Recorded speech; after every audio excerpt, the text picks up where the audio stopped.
So basically, I finally got around to starting the second book in the Temeraire series, which is the Jade Throne, Throne of Jade. I want to say Jade Throne.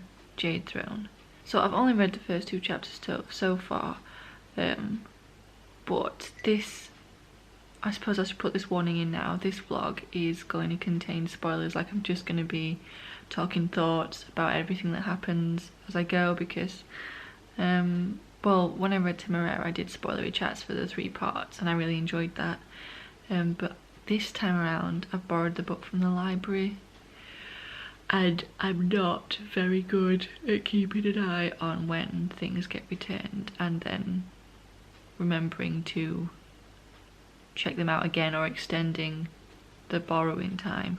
So I probably, depending how fast I get through it, I probably won't get around to a reread of the parts, which is what I did last time, which is I reread the parts to make notes for the spoiler chat, so I probably won't have time. So what I thought I'd do is do vlog style spoiler chat instead, so I can tell you my instant thoughts and then I don't have to remember to either extend the borrowing time or recheck it out. So, end of Temeraire, we've been informed that the Chinese know that the English have Temeraire and they want him back, and that's how he ended it. And I put off reading the second one straight away because you spend all of the first book like with Will and Temeraire and them sort of like building the relationship and getting to grips with everything, and Will sort of like warming to his new career as an aviator. And so I was scared that was all going to get taken away, and you start off the book, we start off this second one, with them being separated, and we find out that Will hasn't been allowed to even talk to Temeraire. Like, he's not allowed to go see him or anything, and it's been like 2 weeks, and they're trying to get Will to lie to Temeraire to get him to trick him into going to China, but obviously Will's not going to do that because he loves Temeraire to bits. Temeraire's his precious dragon, like his friend. He's not going to do that, and so that's how we start. But well, to be honest, yeah, that's how it starts, and things don't really get much better to begin with, because then obviously Will won't lie to Temeraire, so then the Chinese envoy that's come, and the Navy dude, Barham is his name, Barham? I think his name's Barham, are now lying to Temeraire, telling him that Will has gone to a different dragon, chosen a different dragon, which Temeraire knows is bollocks, like they pulled that out their arse, and so he gets mad, and so Will runs over to make sure that Temeraire is okay and to let Temeraire know that Will's alive, because Temeraire thinks they might have hurt him, and then Will nearly gets arrested, so Temeraire grabs him and runs off with him, and it's just like, Temeraire, you precious child, like you shouldn't have done that. You've made things like 100 times worse. You shouldn't have done that, but also you're so precious. I can't be mad at you. In the end, I've left where I've left it off. They are Temeraire is going to China, but Will is going with him along with their crew. So they are bound for China, getting ready to set sail, which is going to take a while. So I don't know what we're going to get from this book so far, because another reason I didn't want to wasn't in a hurry to start, because I wasn't sure what this was going to be, because obviously we know that we would learn at the end of Temeraire that the Chinese want Temeraire back, so I wasn't sure what exactly this was going to be about, and I'm still not sure where it's going, because obviously the first book, it was obviously setting everything up, introducing you to this alternate history where dragons were a thing. Obviously we learn with Will and Temeraire about this world, about the world of aviators and what they do and what dragons are like, and and things like that, and then builds up to like an epic battle where we learn more about Temeraire and what he can do as a dragon. Because obviously there's this whole war going on, and there's quite a lot of books in this, so it's obviously Will and Temeraire's like journey with the rest of the aviators, and their battles with this war or whatever. Like obviously that's gonna be an underlying thing through the whole series, or at least I'm assuming anyway. But from the sounds of it, if they're going to be on this boat for a month, it's split into 3 parts again. And if it's anything like Temeraire, there's 3 distinct parts. So I'm wondering what these parts are going to be, whether they're going to be like split specifically as like be definitely separate things like they were in Temeraire, or whether it's going to be more blurred about what the different parts are. Because obviously they're going from England to China by boat. That's gonna take a while. I think they mentioned something about a month maybe. Like I have no idea how long it actually takes to get to China by boat, but like this is gonna take a while, so they're gonna be stuck on this boat for a month. So what? Are they gonna actually get to China? Is something gonna happen? Are they gonna get stranded? Well, the only way to find out is to read it. But first, I'm gonna finish this tea and then I'm gonna go to bed because I need to sleep.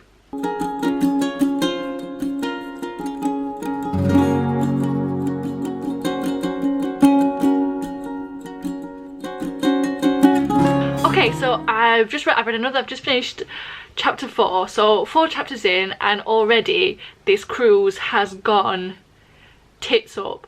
Like it could not have gone more wrong. They've barely been out. I don't think they've been out like a day or two, and already the French have found them and attacked them and people are dead. Temeraire is injured and it's just gone to shit. I was not expecting this so soon. I was expecting quite a quiet journey, but no, it's already gone tits up. And this also, that month I was talking about, it's actually more like 7 months. So yeah, that long ass cruise got longer, and now people are dead, Temeraire's injured, and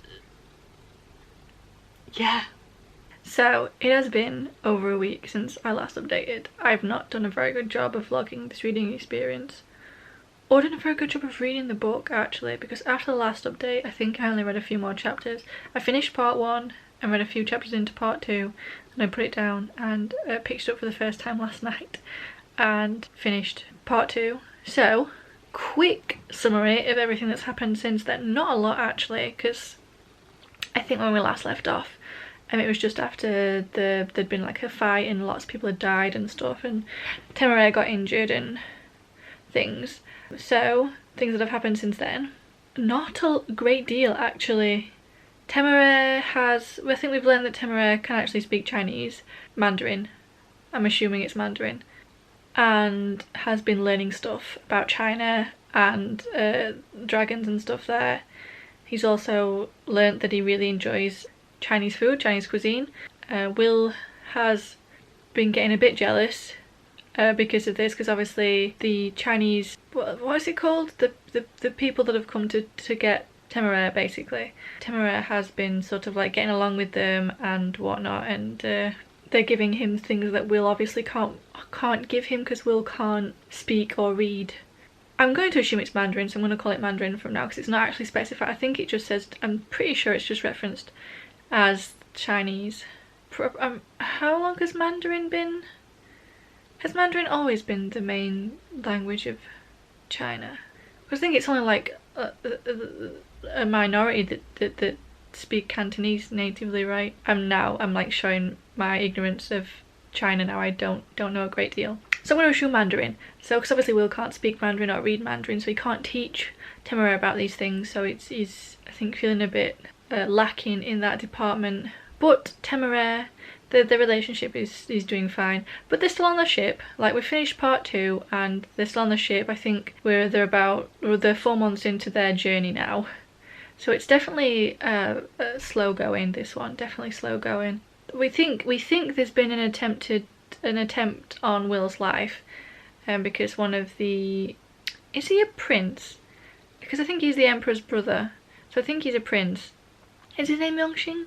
I think it's Yongxing. He's like sort of like, I don't know, personal guard man. Feng Li has, well, now dead, but I wondered if maybe he tried to kill Will the first time when he bumped into him, well, tried to knock him down the stairs, knocked him down the stairs, and then during a storm, we think basically I think we think he's tried to kill him again, but Will's obviously not entirely sure that maybe his memory is not serving him as well. There's that, but on the whole, the relationship with this envoy isn't too like bad. Yongxing obviously is the one that basically wants to take Temeraire away. Feng Li is dead now, but he was the one that attempted, but he was like Yongxing's man. We've got Sun Kai, who is very interested in stuff, but not interested in like making friends. He's very distant, very, don't know. And then is it Lu Bao? We didn't see a lot of him to begin with because he, well, basically he was suffering with seasickness, but Will helped him with that, and he seems like a really nice person, really decent guy. And Will's relationship with Yongxing is sort of improving, but it's still obviously, Yongxing still ultimately intends to take Temeraire away from Will, and obviously resents Will, the fact that he won't give up Temeraire willingly on his own. Like he won't do it. So obviously things are still a bit strained, but it's not too bad. And I don't know how to take this, but there's been like a reference, like they pulled up at a port where, I don't know if it's a slave trading port or what, but obviously there's mention of slavery, and I feel like it's been very clumsily done. This is an historic novel. I mean, it might have dragons, but it is historical fiction and set during a time when slavery was a big thing that Britain was involved in. And we have Will, who, funnily enough, is against slavery, and his dad is someone who has been campaigning against the use of slaves, and is having to explain to Temeraire what slaves are. And it has recently been referenced in using the dragons, as Temeraire is seeing the life of dragons as similar to that of the slaves, and I don't know, I feel it's all very clumsy, at least from my very limited perspective on this. Like, obviously slavery was definitely a thing at the time, so it's not something that you can just brush over and pretend never existed. But at the same time, it's like, is this how you want to introduce it into your story? Is this how you want to include it? And also, I think as well, because it's an historical novel, and I don't think it's ever been mentioned, but I'm pretty sure everybody, the crew and the aviators, are all white. Naomi Novik has found, like, created a loophole that allows women to play a big part in aviation. It's like, you created this loophole to include women, but is there no way? I don't know. Like, my brain is mush right now, but I do intend to have this finished by the end of today, because the library book runs out on the 2nd. I think I've only got like 6 or 7 chapters left, so I'm gonna power through it and get through it by the end of today and come back with like more thoughts and stuff. But I need my brain right now. I can't collect my thoughts right now. The things aren't fully formed yet. It's only half. Everything's only half. I don't read enough historical fiction, to be honest, to compare it to anything else. But you know, like, history isn't as white as it's made out to be on telly and things and in other stories. So like, if a loophole can be created to allow for women to have an equal role in aviation, then surely there's a loophole to allow for people of colour to have an equal opportunity in aviation as well. But my thoughts are everywhere right now, so I'm gonna stop talking because I've rambled far too much, and I'm gonna do some more reading. Less talking, more reading.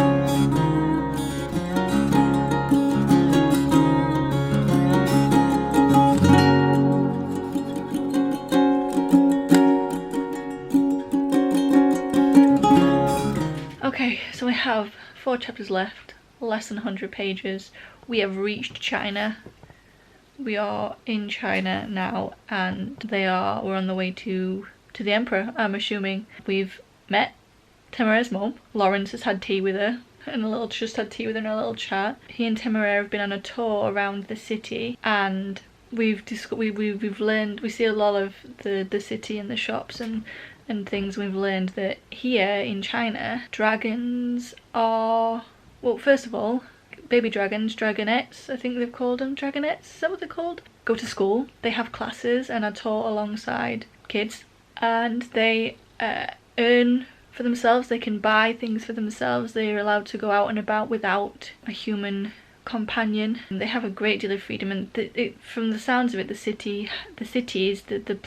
country has been built and designed to accommodate dragons. So Will has come here with this idea that Temeraire is getting the best treatment, and that there's nothing he could get in China that he couldn't get better in England. So he's naturally feeling a bit, I guess, defeated. And I think we've just ended, and it seems like he's thinking like China might actually be, as much as he hates to admit it, China might actually be the best place for Temeraire to be. Because when after the tour of the city, Temeraire said to Will, because earlier on back on the ship, when Temeraire had been talking about dragons essentially being slaves and not being allowed to walk everywhere, Lawrence explained it away as the fact that, well, humans are scared of dragons. Like, there's no way that dragons could be allowed to walk around because they would just terrify everybody,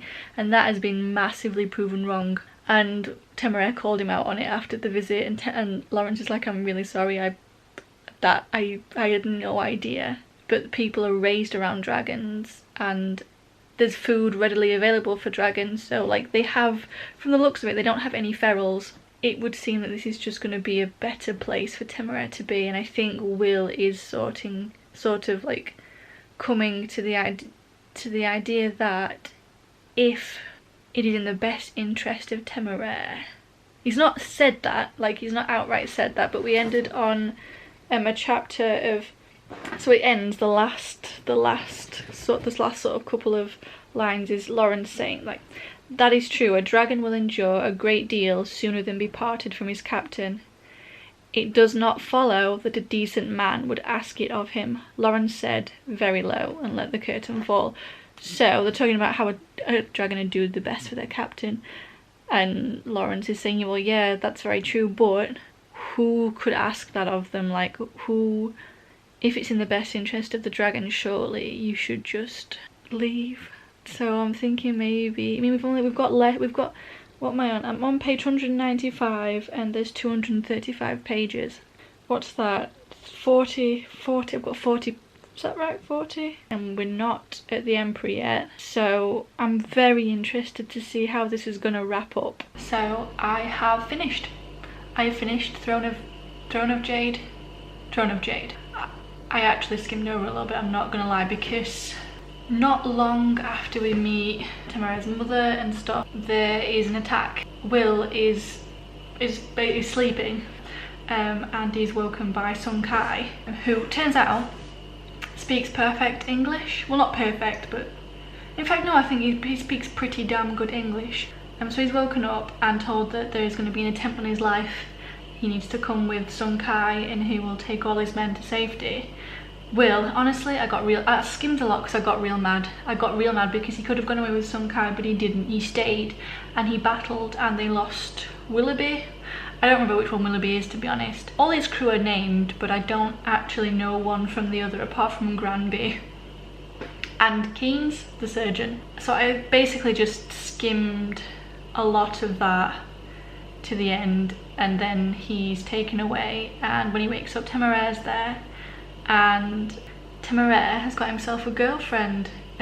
He was missing from this attack because he spent the night with his girlfriend, his new girlfriend, and Will doesn't quite know what to think about that. He gets a bit jealous, but after that battle everything pretty much goes okay. There's some ludicrous, it was just thrown out by Lu Bao because he's invited to dinner with Lu Bao, and Lu Bao makes a really random suggestion about it's just like a passing comment, just a throw in thing, like, oh, what if, you know, if you were adopted by the emperor, then, you know, there'd be no problems with you keeping temeraire because the Celestials are meant for the royal family.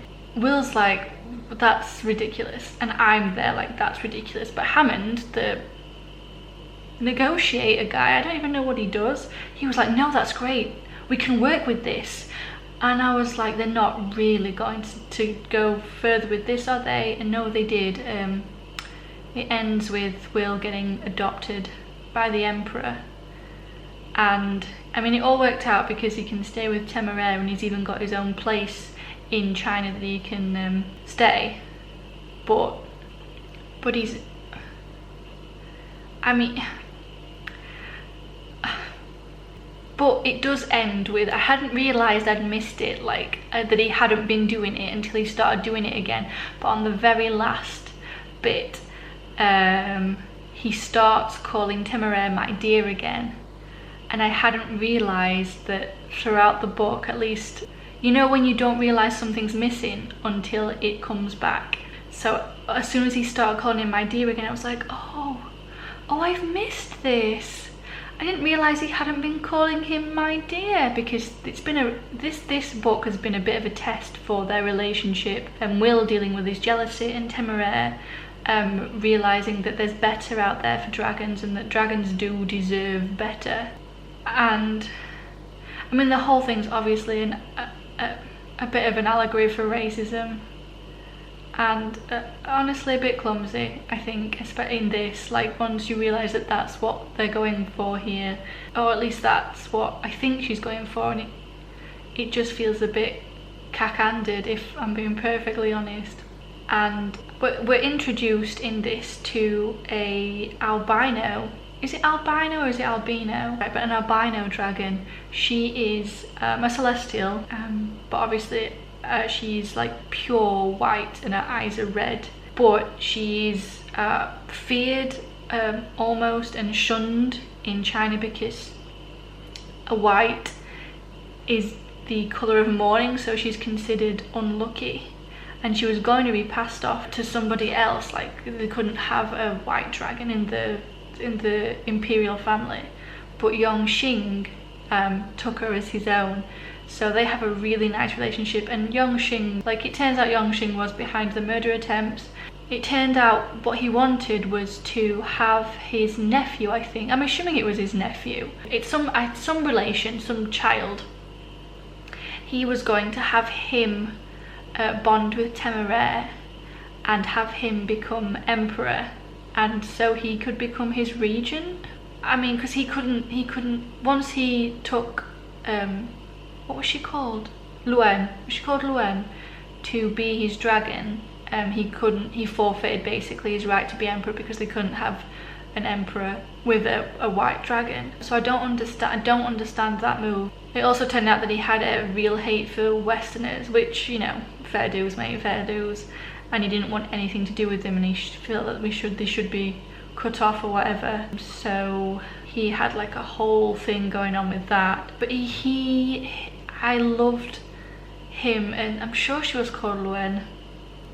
He took care of her and treated her well and was really nice to her. And I thought, when the last attempt on Will's life, Temeraire gets real mad because they now know it was Yongxing, and Temeraire goes for Yongxing, and obviously Luen defends him, and they end up dueling.